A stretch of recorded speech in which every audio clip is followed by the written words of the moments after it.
grand journal de Télésignal.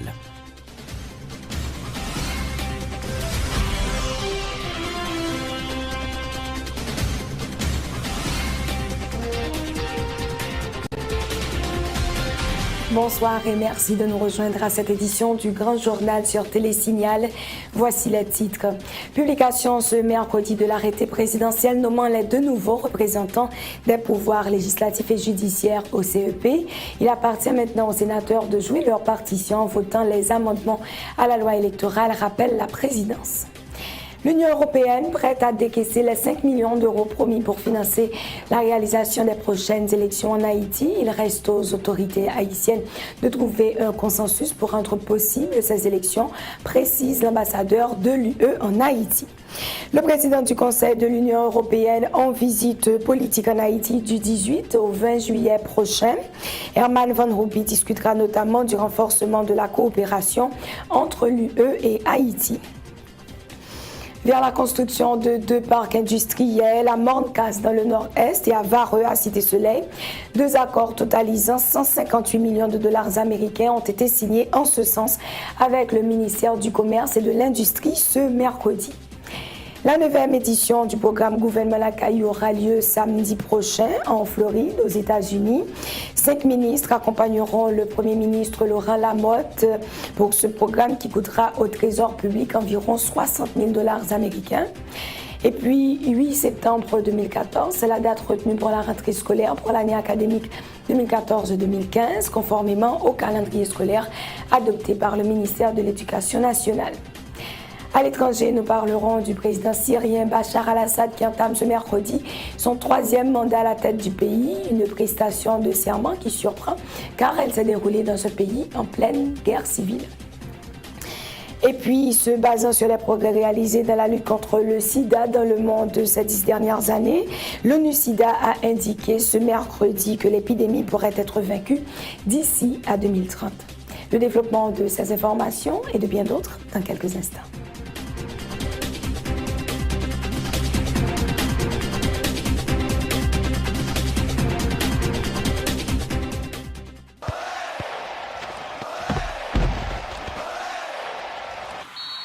Rebo a bail pillage pour mondial 2014 là. Ou envie gagner un foot tête droite, iPhone 5S, laptop, télévision, tablette, billet d'avion, microwave, blender, toaster, frigidaire et latrier. Combien numéro ou joignant dans sa chair. En puis brancher télévision avec radio parce que wap ka gagner plus que 80 primes. Ouais café Rebo comme d'habitude. En puis ramasser cadeau sous sa chair Rebo. Wap déjà ouais l'écrit acheter pour gagner. Quand y a un dan, wap une étiquette qu'a fait dans tirage là. Tirage là fait 12 juillet. Pour plus d'informations, 22 29 63 30. Ak Rebo, n'a toujours champion. Rebo café. Rebo, c'est la qualité. Chauffez café, chauffez. Rebo, café PIA. Vous travaillez pour construire votre avenir. Les fruits de vos efforts méritent d'être protégés. Tous vos investissements, chaque employé dévoué, chaque précieuse acquisition, aujourd'hui et pour les générations futures, un malheur est vite arrivé. Soyez prêts, car les conséquences pour vous peuvent être dévastatrices. Avec la AIC à vos côtés, vous pouvez affronter sereinement les surprises que vous réserve la vie. Retombez sur vos pieds. Inutile de tout recommencer. AIC est votre filet de sécurité. Vous créez la richesse, nous la protégeons.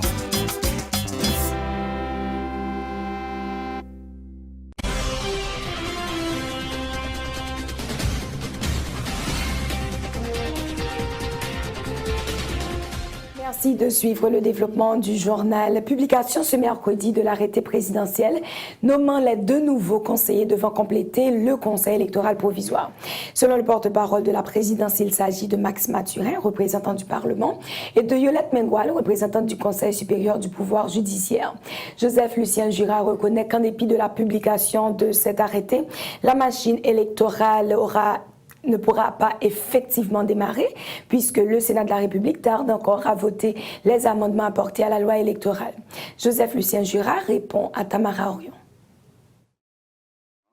Le Conseil électoral provisoire là lui-même lit publié et arrêté ça qui publié dans date 14 juillet 2014 et qui sorti dans le journal officiel républicain Le Moniteur dans livraison mardi 15 juillet, numéro 133. Est-ce que l'ISAC sorti en arrêté, c'est seulement avec 2 noms, les sorti Yolette Mengual et Max Mathurin, ou bien c'est tous nos 9 là qui sorti, on l'autre fois encore au complet? Non, il n'y a pas aucune nécessité que tu aies un nouvel arrêté qui reprenne non 9 membres et conseil électoral provisoire là, puisque mesure qui prend, c'est seulement 2 conseillers, lui-même les concernés, donc arrêté à les concernés 2 conseillers qui c'est M.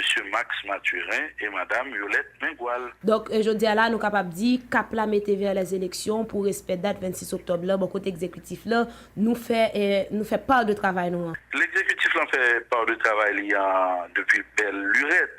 Il mettait le cap vers les élections depuis bien longtemps également.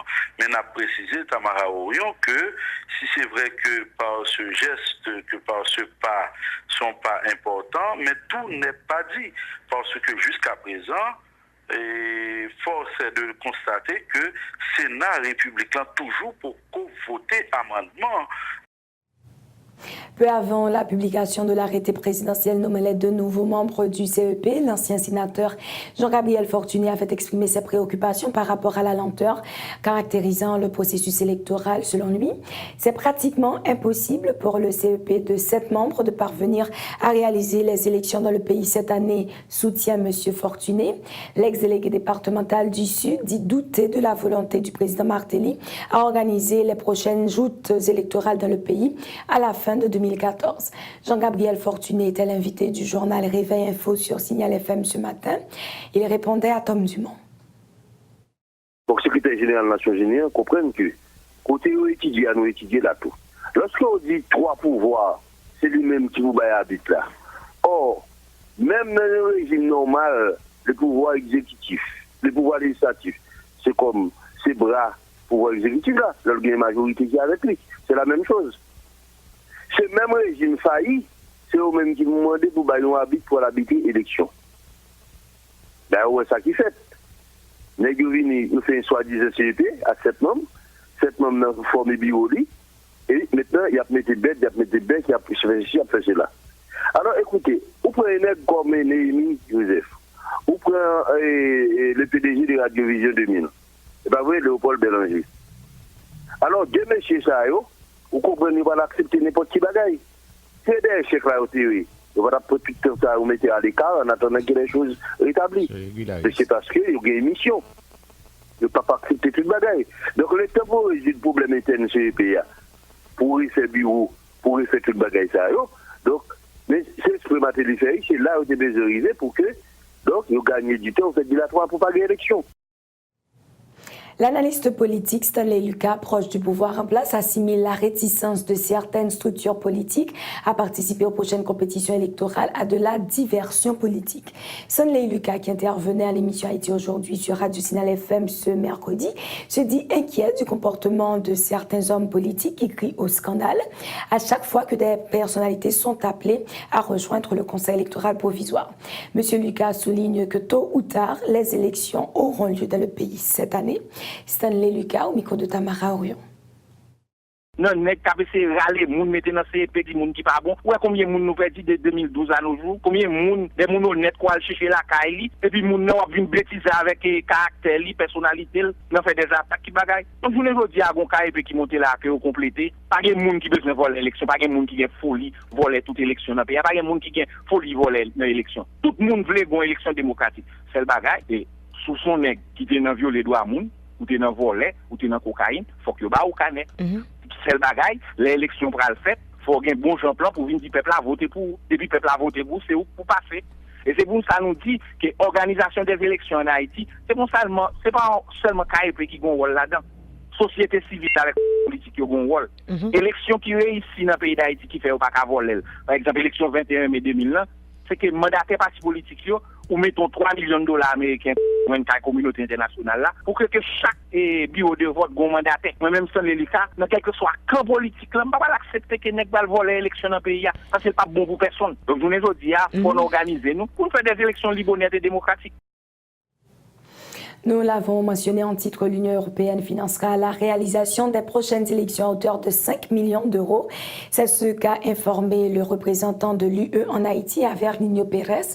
Le fonds est déjà disponible, mais il reste aux autorités de l'État haïtien de trouver un consensus afin de rendre possible ces élections, a ajouté le diplomate au micro de Ludmilla Marc et de Voltaire Louvelt. Nous avons déjà mis à disposition du gouvernement à travers les fonds gérés par le PNUD, 5 millions d'euros pour l'organisation des élections. Ces 5 millions d'euros font en sorte que l'Union européenne soit le plus grand contributeur au niveau international pour ces processus électoraux et le deuxième contributeur au processus, bien entendu, après le gouvernement. Donc, ce montant est déjà là. Et maintenant, il s'agit de voir avec les autorités haïtiennes et à travers les mécanismes mis en place par les Nations Unies comment utiliser ces fonds. Mais notre engagement est là, au niveau politique, bien évidemment, mais aussi au niveau financier. Le président du Conseil de l'Union européenne, Herman Van Rompuy, est attendu en Haïti du 18 au 20 juillet prochain pour une visite politique, informe le représentant de l'UE en Haïti, Averninio Pérez. Selon l'ambassadeur Pérez, l'objectif de cette visite est de renforcer toutes les activités de coopération de l'UE dans le pays. Durant son séjour, Herman Van Rompuy rencontrera notamment le président de la République, Michel-Joseph Martelly, avec qui il signera un nouvel accord de coopération totalisant 420 millions d'euros. Le représentant de l'UE en Haïti, Averninio Pérez, était au micro de Ludmilla Marc et de Voltaire Louvelt. Pendant ce séjour, il va être le témoin d'honneur avec le président Martelly de la signature du nouveau programme de coopération entre l'Union européenne et Haïti, programme de coopération pour la période 2014-2020, pour un montant de 420 millions d'euros et qui aura 4 axes stratégiques, l'éducation, la réforme de l'administration, les infrastructures et la sécurité alimentaire. Il aura aussi l'occasion d'inaugurer ce bâtiment qui abrite la délégation de l'Union européenne en Haïti, délégation qui est devenue en 2013 la plus grande représentation diplomatique de l'Union en Amérique latine et Caraïbes. Et le montant de fonds dont je parlais témoigne, je pense, de l'importance que nous attachons à nos relations avec Haïti. Relations, et je voulais les souligner fermement, qui ne sont pas attachées à des intérêts commerciaux, qui ne sont pas attachés à des intérêts politiques, qui sont plus attachés à un souhait légitime d'accompagner un processus de reconstruction et surtout de devenir, j'insiste, un véritable ami politique d'un pays auquel on croit fermement. On va faire quelques visites de terrain, on va visiter des projets au niveau des infrastructures, au niveau de la sécurité alimentaire, au niveau de la culture aussi. Autre point à ce journal, le sénateur Moïse Jean-Charles annonce pour bientôt la mise en place d'une plateforme politique avec des partis politiques partageant l'idéal du 16 décembre 1990 et des dissidents de Famille Lavalas. Le parlementaire ajoute que cette décision est une réaction face à la même mise de l'impérialisme sur le parti Lavalas. Le choix de Maryse Narcisse comme candidate à la présidence du parti Famille Lavalas a été imposé par les impérialistes leaders de Lavalas, déplore Moïse Jean-Charles, au micro d'Enoch Élisée Kajou et d'Yvon Seyd. Choix, Mme Maryse, son choix orienté, imposé par l'ambassade américaine avec USAID, comme son capitaine dans USAID, le président Aristide Pakababouel. C'est pour ça nous-mêmes, nous prenons distance, nous, nous montons la plateforme là, qui parle de toute base de la valation là-dedans, qui parle de toute organisation populaire qui a fait manifestation là-dedans, qui parle de toute commission familiale Valas à travers tout le pays là-dedans, qui parle de diaspora qui a supporté la Valas là-dedans, et qui parle de gros partis, on sait des partis de gauche avec centristes qui sont dans le pays, et l'ensemble partis qui sont dans la Valas là, nous tous parlons foncel. Et Mountou, excusez-moi, Mountou qui est chaque famille la Valas qui démissionne, ils tous parlent dans la plateforme ça. Mountou qui a travaillé dans la fondation, ils tous parlent faire des partis de plateforme ça. Mountou qui est dans la famille c'est la vie, qui pas d'accord avec ni sa Tissoni à faire, avec ni sa fondation à faire, tout le monde va entrer dans le cadre d'une plateforme politique à monter. Nous, si je dis, il n'y a pas de faire pour personne du monde. Qui te met à côté hier, qui te reposer, nous tous connaissons aujourd'hui, les contrôler, les contrôler par impérialiste. Ça blanc au vlé, c'est ça pour le président de alors que moi-même sont rebelles. Ça, peuple haïtien veut, c'est lui m'a fait. Je dis en président, si il doit faire choix, peuple haïtien doit faire choix pas le tout. En visitant Haïti, le secrétaire général des Nations Unies aurait dû amener avec lui des fonds collectés pour l'éradication du choléra en Haïti. C'est le souhait du président de la Commission de santé publique de la Chambre basse, Sinal Bertrand. Le parlementaire se déclare insatisfait des promesses de Ban Ki-moon au sujet de l'éradication de l'épidémie du choléra. Les propos de Sinal Bertrand sont recueillis par Enoch Élisée Kajou et Yvan Saïd. Ça fait 2 ans et demi, depuis que ils entendent que les Nations Unies pour aller chercher l'argent, 2,2 milliards de dollars, pour éradiquer le choléra sur l'île, avec Haïti Saint-Domingue. Et un plan qui était fait sous 3 ans, 2012-2015, et puis 2015-2022. Je ne dis pas, moi étonné en pile, et ça fait un petit genre et déceptionné dans ce sens. Pour moi, c'est Kounia, Ban Ki-moon a venu parler de promesses qu'il a fait. Je pense que Ban Ki-moon a venu pour dire mais combien le jeune dans 2,2 milliards de dollars, parce que ça fait 2 ans déjà qu'il a attendu. Le président dit c'est bienvenu et décision ou bien promesse Ban Ki-moon fait pour bon côté il n'est pas bienvenu du tout. Il n'est pas bienvenu du tout. Et le président parlait de responsabilité morale alors qu'il sautait ou bien oublié responsabilité légale là. Qui ça ne peut le faire qu'on y a avec 8500 moun qui mourent dans la maladie. Qui ça ne peut le faire avec 750 000 moun qui frappés par maladie. Bon c'est responsabilité morale là, c'est aider un jeune moyen pour éradiquer la maladie, c'est vrai. C'est bienvenu, mais de toute façon, responsabilité légale là, nous ne pouvons pas écarter du tout, nous ne pouvons pas faire même genre avec le président de la République. Rappelons qu'au terme de son séjour dans le pays hier mardi, Ban Ki-moon s'était engagé à convaincre les donateurs à supporter les efforts visant l'éradication du choléra en Haïti. Après sa visite de 48 heures dans le pays, le secrétaire général des Nations Unies, Ban Ki-moon, s'est envolé à destination de la République dominicaine. Ban Ki-moon s'est entretenu pendant plus d'une demi-heure avec le président dominicain Danilo Medina. Les 2 responsables ont discuté autour des questions relatives à la région et du développement de la République dominicaine qui est en train d'adopter des mesures efficaces, selon monsieur le secrétaire général des Nations Unies, pour assurer la sécurité alimentaire, promouvoir l'éducation et réduire la propagation du VIH-Sida. Par ailleurs, le secrétaire général de l'ONU dit saluer l'adoption en mai dernier par les autorités dominicaines de la loi 169/14 sur la naturalisation des étrangers.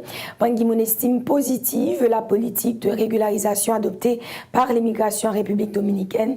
Il a ajouté qu'il est essentiel qu'Haïti et la République dominicaine coopèrent de manière à fournir l'identification nationale pour les Haïtiens qui vivent et travaillent en territoire voisin. Nous enchaînons avec le ministère du Commerce et de l'Industrie et les responsables des sociétés Handsome et West Indies Industrial Mills qui ont signé ce mercredi 2 conventions permettant de construire 2 parcs industriels, précisément à Moncas dans le département du Nord-Est et à Vareux dans la commune de Cité-Soleil.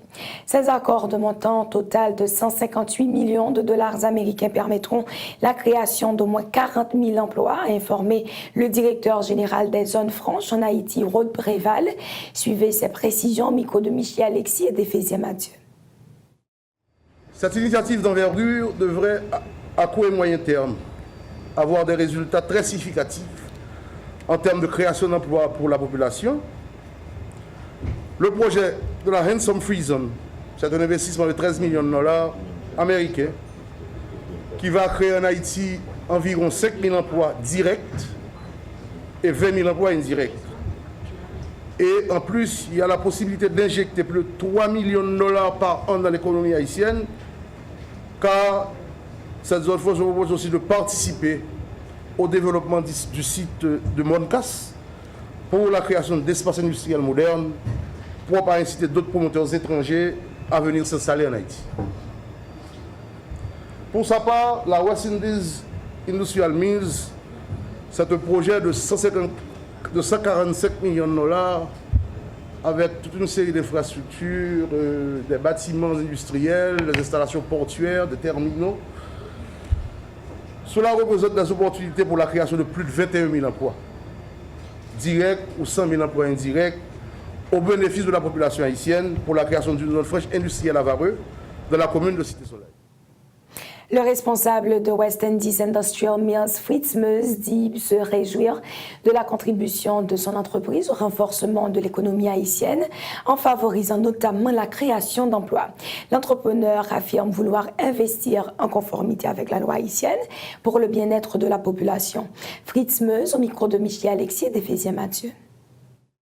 Je vois qu'il y a du sérieux et nous autres, comme nous sommes nés à la route de la cité militaire, à 300 mètres de Cité-Soleil, c'est pas parce que le bon Dieu nous a bénis, qu'on a quelques crédits à la banque, qu'on a pu faire des études et qu'on peut travailler et qu'on va faire un business que nous bâtissons notre zone franche. Nous bâtissons notre zone franche parce que c'est notre quartier, parce que c'est nos voisins, c'est notre population, c'est notre nationalité, c'est notre terrain, c'est notre pays. Je suis très heureux de constater qu'il y a des étrangers aussi qui sont intéressés à venir nous aider, nous autres Haïtiens, parce qu'ils ont trouvé le cadre et des professionnels au ministère concerné pour pouvoir leur dire qu'il y a du sérieux et que les dossiers sont vérifiés. Une fois que le ministère du Commerce, le ministre Wilson Lalo, a fait son travail, une fois que M. Rod Préval, dans son institution, a fait son travail, nous allons être scrupuleusement suivis à la lettre et nous serons très heureux de cette pression positive car nous sommes pressés de créer l'emploi pour que notre pays puisse retrouver son sourire naturel. La 9e édition du programme Gouvernement La Caillou, c'est pour samedi prochain en Floride, aux États-Unis d'Amérique. Environ 5 ministres et d'autres cadres du gouvernement accompagneront le Premier ministre, Laurent Salvador Lamotte, dans le cadre de ce programme qui coûtera au Trésor public environ 60 000 $ américains, soit 200 millions de $. Plusieurs dossiers seront à l'ordre du jour, selon le coordonnateur de ce programme, Abel Nazaire, qui souligne notamment la sécurité, l'investissement, les taxes sur les transferts d'argent et la question de l'identité. Les propos d'Abel Nazaire, recueillis par Tom Dumont et Wendy Henry. La reconnaissance de leur nationalité, est-ce que nous croyons que nous-mêmes, nous sommes haïtiens toujours, même si on naturalisé? Diaspora a des préoccupations par rapport à la taxe de 1,50 $ sur les transferts que le gouvernement a utilisé pour le programme scolaire gratuit, ça veut dire le programme SUGOA. Et Diaspora a des préoccupations tout sur la question de sécurité, comment la sécurité a dans le pays. Et Diaspora a des préoccupations également sur les questions d'investissement. Comment que le gouvernement a aidé si on a besoin d'investir dans le pays. Et même d'autres préoccupations comme les questions douanières. Maximum 5 ministres qui accompagnent le Premier ministre. C'est des ministres qui répondent à point ça que nous sommes dit. Et concernant la sécurité, concernant le tourisme, tout ça. Nous avons une prévision de 50 à 60 000 $ américains pour le programme. Vous voyez? C'est ça que nous gagnons comme prévision. 50 à 60 000 $ américains pour le programme, et ce qui fait à peu près 2 millions de gouttes comme ça et pour le programme. Nous allons parler du processus d'expropriation au centre-ville, mais juste avant, nous allons observer une pause et vous revenir dans un court instant.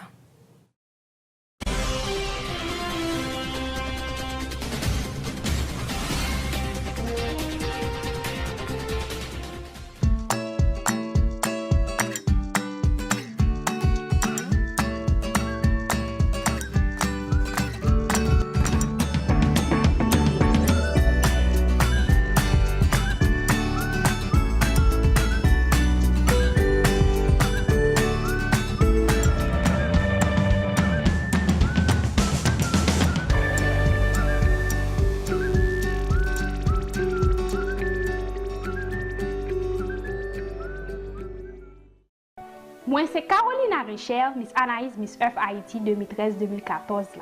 Moi, j'ai deux commissions EDH Bambano. Première commission, EDH dit pour me dire nous, dans le jour ak mois k'ap vini la yo, n'a besoin plus courant. Parce que la fait plus effort pour satisfaire nous-mêmes qui c'est clients, qui ont compte légal qui installé la caille nous, ou sinon dans le business nous.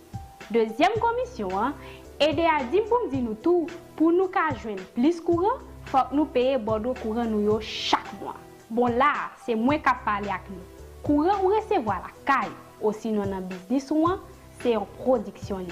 Ça veut dire, il y a l'argent qui mettait dehors pour acheter gaz, pour mettre dans le moteur, pour faire entretien dans la machine, et dans le réseau de distribution.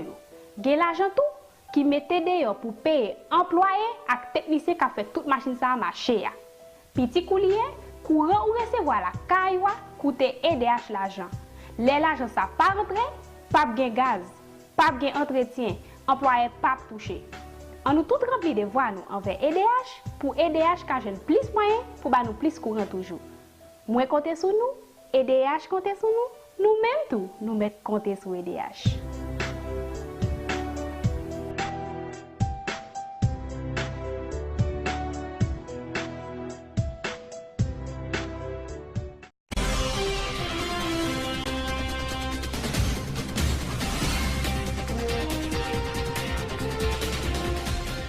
De suivre la deuxième partie du développement du journal, le comité permanent d'acquisition à l'amiable a tenu ce mercredi sa deuxième rencontre avec la presse. Depuis l'ouverture du bureau de doléances, l'indemnisation des propriétaires expropriés.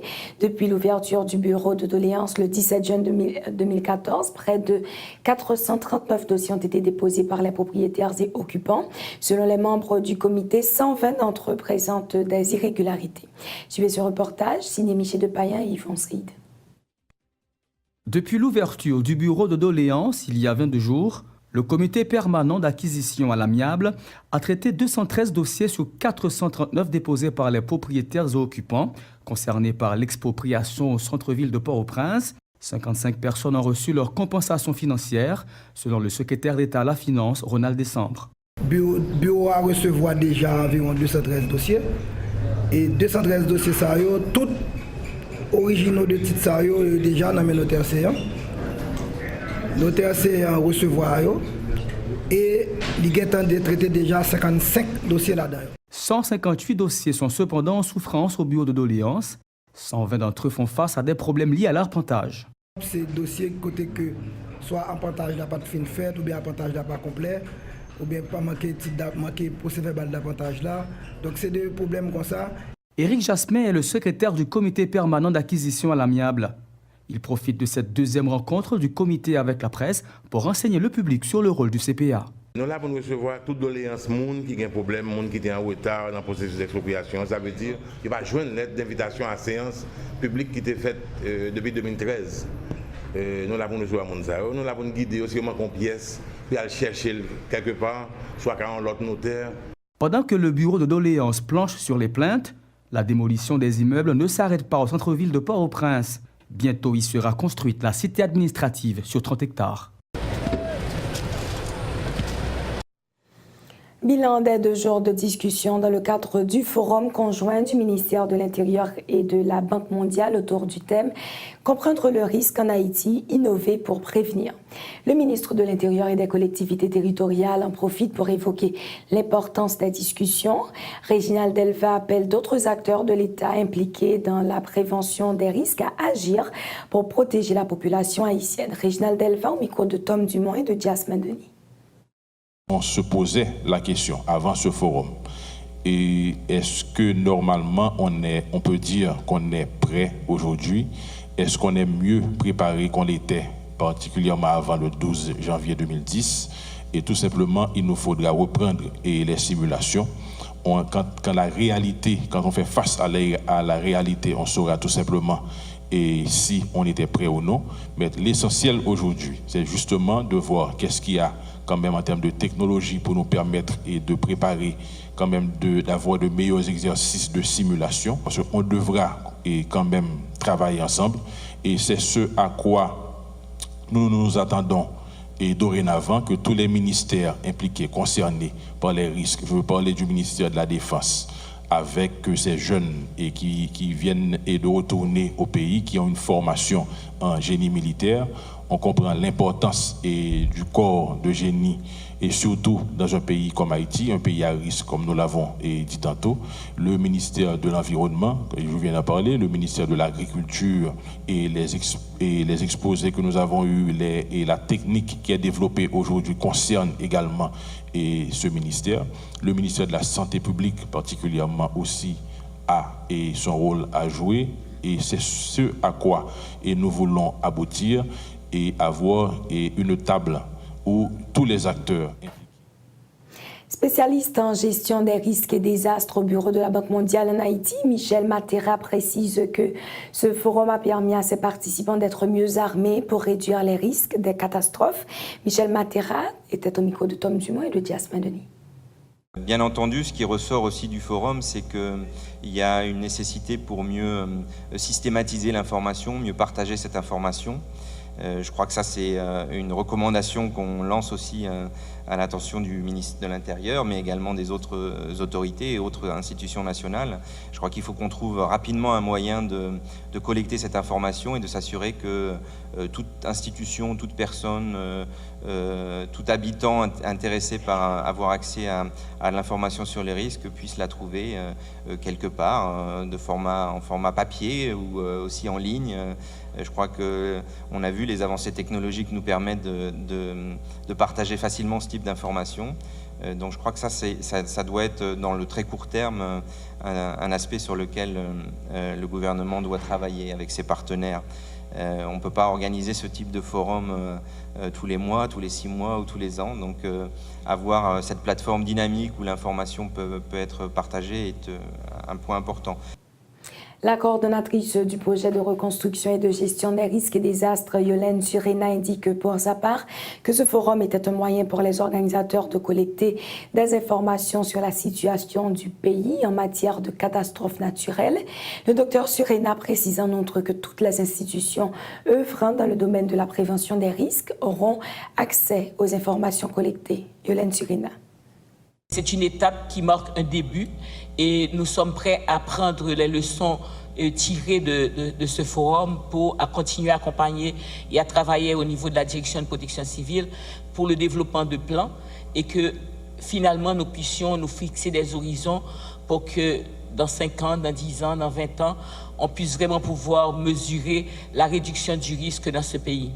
Ce matin encore, on parlait d'aménagement du territoire au niveau de justement cette salle.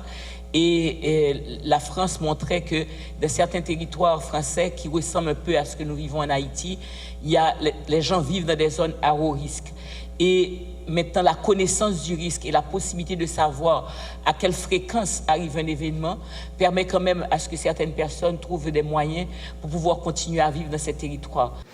Nous l'avons annoncé en titre, la rentrée scolaire pour l'année académique 2014-2015 aura lieu le lundi 8 septembre 2014, conformément au calendrier scolaire adopté par le ministère de l'Éducation nationale et de la formation professionnelle. C'est ce qu'informe une note du ministère en date du mardi 15 juillet 2014 qui fait état d'un ensemble de mesures arrêtées visant à faciliter cette rentrée. Des mesures portent notamment sur la subvention et la dotation de manuels scolaires, la subvention à la scolarisation universelle, la distribution de kits scolaires et d'uniformes, la mise à disposition de cantines scolaires et des interventions gouvernementales en matière d'infrastructures scolaires. De plus, indique la note, un accent particulier sera mis sur la formation des enseignants et la professionnalisation du métier d'enseignant, ainsi que le recadrage du programme de scolarisation universelle gratuite et obligatoire, le PSUGO, qui figure parmi l'ensemble des actions devant renforcer la qualité de l'éducation dans le pays.